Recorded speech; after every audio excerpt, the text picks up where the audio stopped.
comienzo del reinado de Felipe II fue la sucesión en el trono de Portugal. A la muerte de Sebastián de Portugal, hijo de Juan de Portugal y Juana de Austria, hermana de Felipe II, se presentaba por fin la posibilidad de la anhelada unión con este reino, perseguida desde los tiempos de los reyes católicos.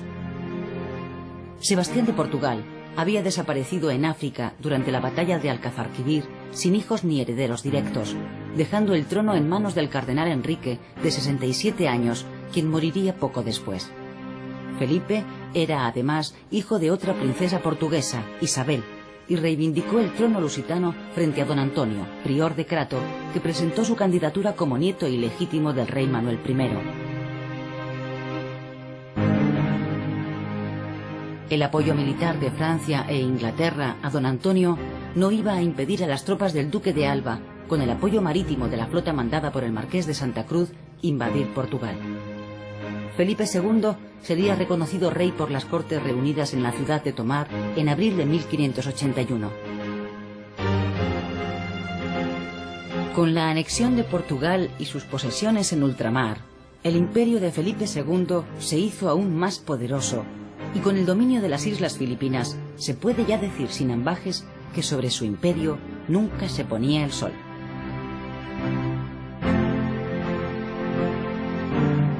Pero este enorme imperio suscitará enseguida la animadversión de los países europeos, sobre todo de Francia e Inglaterra, que a partir de ese momento concentrarán toda su energía en menoscabar el poderío de la monarquía de Felipe II.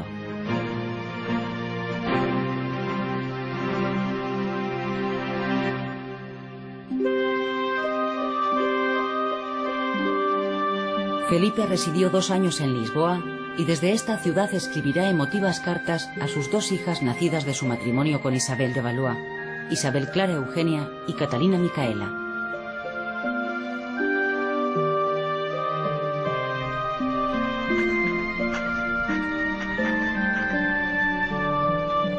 El amor a su familia fue uno de los rasgos característicos del rey, sobre todo a partir de la madurez.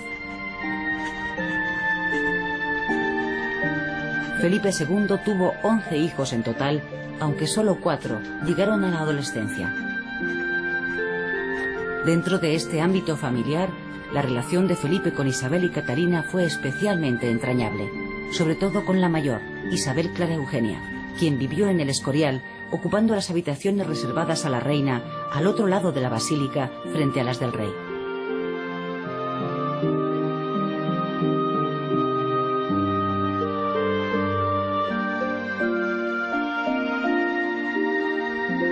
La cuarta y última esposa de Felipe, su sobrina Ana de Austria, había muerto en Badajoz en 1580 tras darle al fin el heredero varón que tanto se hizo esperar.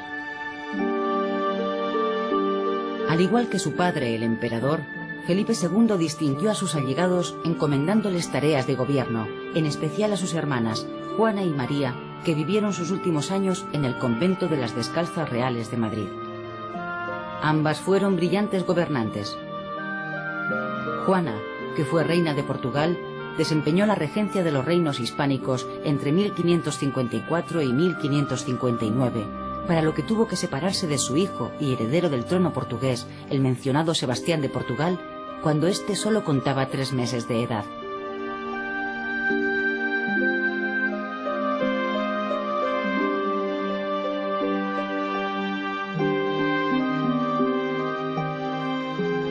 María se casó con el emperador Maximiliano II, y cuando regresó de Alemania, después de enviudar, tras una ausencia de 30 años, Felipe se emocionó mucho. Pero María entró enseguida en el convento de las Descalzas y allí vivió hasta su muerte.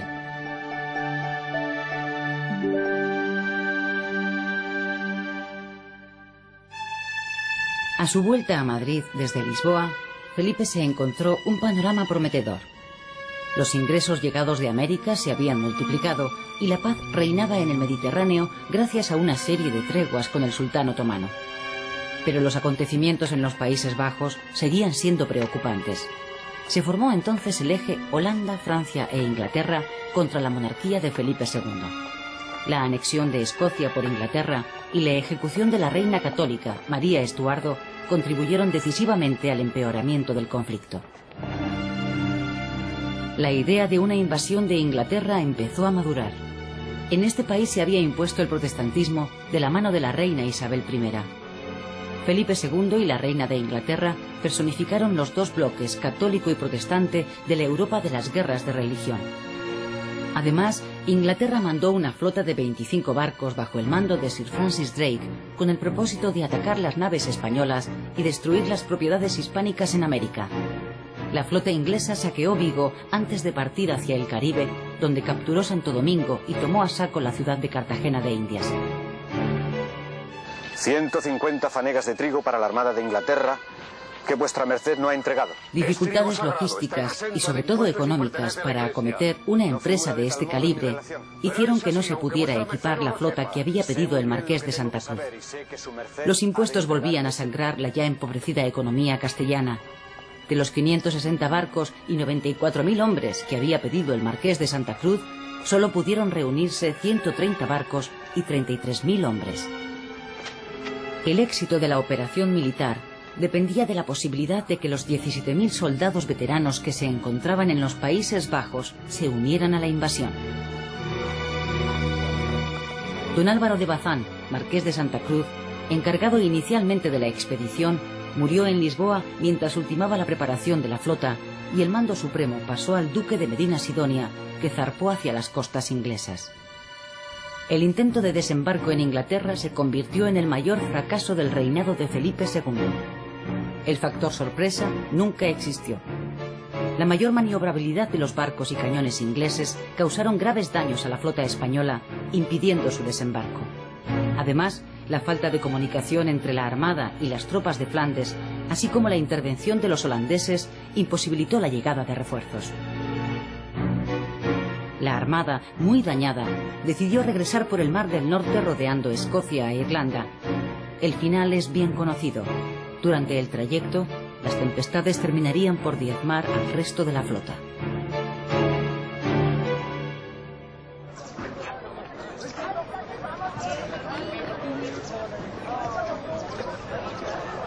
El desastre de la Armada Invencible reforzaba la posición de los rebeldes de los Países Bajos, apoyados por Inglaterra, y debilitaba la posición de Felipe II ante la propia Inglaterra y ante Francia. En este país, Felipe había apoyado al bando católico durante las guerras de religión de los últimos años, frente al bando protestante de Enrique IV, quien se acabaría imponiendo, aunque para ello hubo de abjurar del calvinismo y abrazar la fe católica.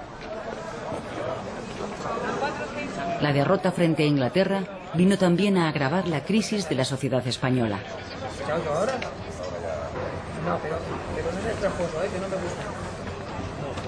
La nobleza y el clero fueron los estamentos privilegiados que gozaron de grandes exenciones fiscales.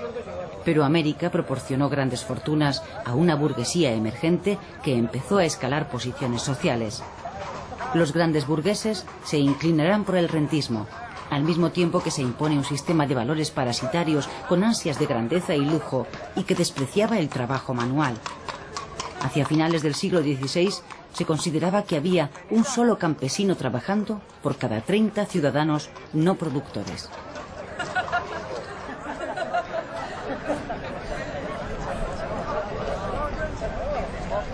Por otro lado, las tensiones religiosas, con el rechazo hacia conversos y moriscos y la progresiva identificación exclusivista de los españoles con los católicos, generaron explosiones periódicas de xenofobia, mientras que de manera contradictoria, la sociedad y el arte reflejaban múltiples evidencias de mestizaje o hibridación cultural, desde el vestido a la alimentación o la propia lengua, dando lugar a una explosión artística que embelesará a toda Europa.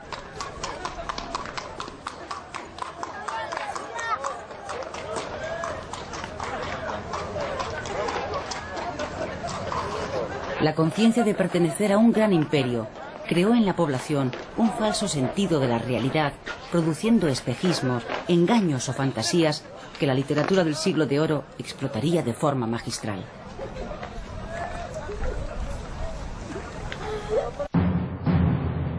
El esfuerzo militar que desarrolló la monarquía fue excesivo.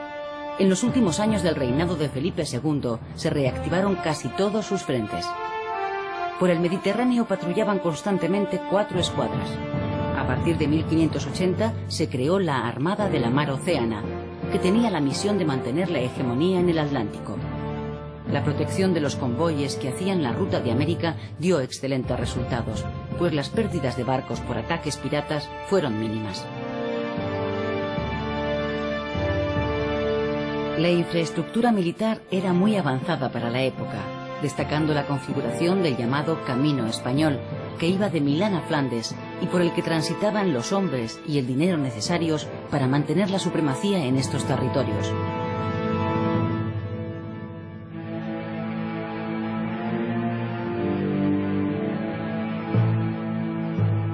Durante el reinado de Felipe II, la leyenda negra antiespañola, que se había iniciado a finales del siglo XV, se articuló sobre todo en torno a la Inquisición, a la política exterior y al trato dado a los indígenas de América, así como a la propia persona del rey. Otra característica de esta leyenda negra, en comparación con otras similares, fue la participación en ella de personas de la propia monarquía hispánica, como Bartolomé de las Casas o Antonio Pérez. El caso del secretario de Estado de Felipe II, Antonio Pérez, resultó sorprendente y enigmático. El asesinato en Madrid de Juan de Escobedo, secretario de don Juan de Austria, instigado por Antonio Pérez y con la probable aceptación del monarca, marcará los últimos años del reinado de Felipe II.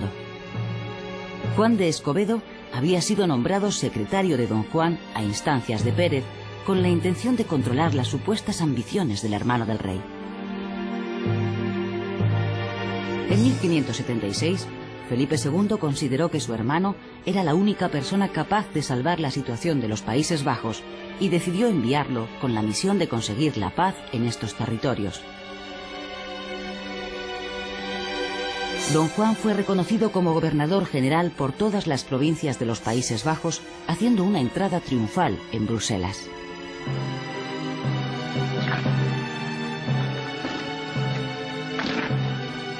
Escobedo volvió entonces a la corte con una serie de peticiones en nombre de su señor y en el suyo propio, pero tras 8 meses en Madrid sin conseguir nada, a Escobedo se le acabó la paciencia y empezó a amenazar a Pérez. Escobedo conocía el doble juego que el secretario de Felipe hacía ante el rey sobre las supuestas pretensiones de don Juan de Austria.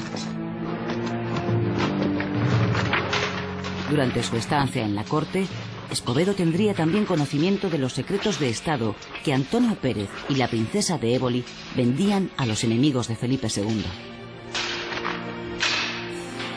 Ante el peligro de ser descubierto por Escobedo, Pérez decidió hacerle matar, convenciendo al monarca de la necesidad de este crimen de Estado por la influencia negativa que el ambicioso Escobedo podría tener sobre don Juan. Esto fue lo que el propio Felipe II diría durante el largo proceso contra Antonio Pérez.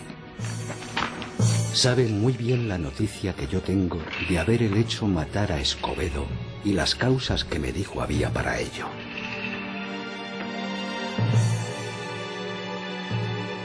Antonio Pérez fue inculpado finalmente en este asesinato y encarcelado, pero en un lance digno de la mejor novela negra consiguió huir y refugiarse en Aragón, acogiéndose a sus fueros. Parte de la nobleza y pueblo aragonés protegió a Antonio Pérez y de nada le sirvió a Felipe II perseguirle a través del Tribunal de la Inquisición, única institución que no conocía fronteras. El pueblo aragonés liberó a Pérez, quien consiguió escapar a Francia. Mientras Pérez pasaba la frontera, las tropas imperiales tomaron Zaragoza, acabando con la rebelión. El Justicia Mayor, Juan de Lanuza, y los principales cabecillas de la rebelión fueron ajusticiados, lo que no hizo sino acrecentar la tirantez con la corona de Aragón.